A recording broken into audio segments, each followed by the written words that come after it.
নমস্কার বন্ধুরা, শান্তির পরিবারের সবাইকে স্বাগত। আজকের মেনু হচ্ছে মূলো আলু দিয়ে মাছের ঝোল। কাতলা মাছগুলো ডুবো তেলে ভেজে নিচ্ছি। মাছগুলোতে কিছুক্ষণের জন্য লবণ হলুদ দিয়ে মেখে রেখে দিয়েছিলাম। এবার মাছগুলো লাল লাল হওয়া অবধি ভেজে নেব। ভাজা হয়ে গেছে, এবার নামিয়ে নিচ্ছি। মাছ ভাজার তেলে দিয়ে দিলাম গোটা জিরা, সাথে দিচ্ছি কুচো করা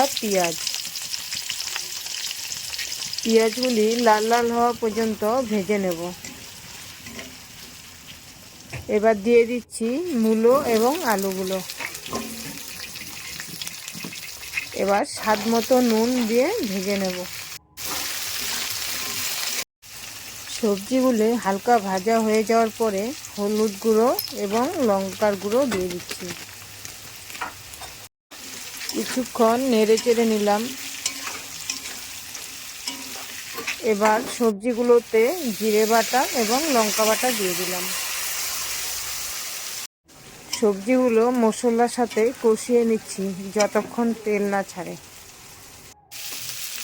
কষানো হয়ে গেছে, এবার দিয়ে দিচ্ছি গরম জল। এবার মাছগুলো দিয়ে দিচ্ছি।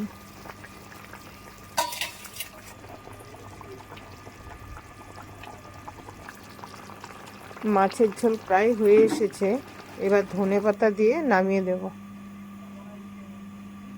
আজকের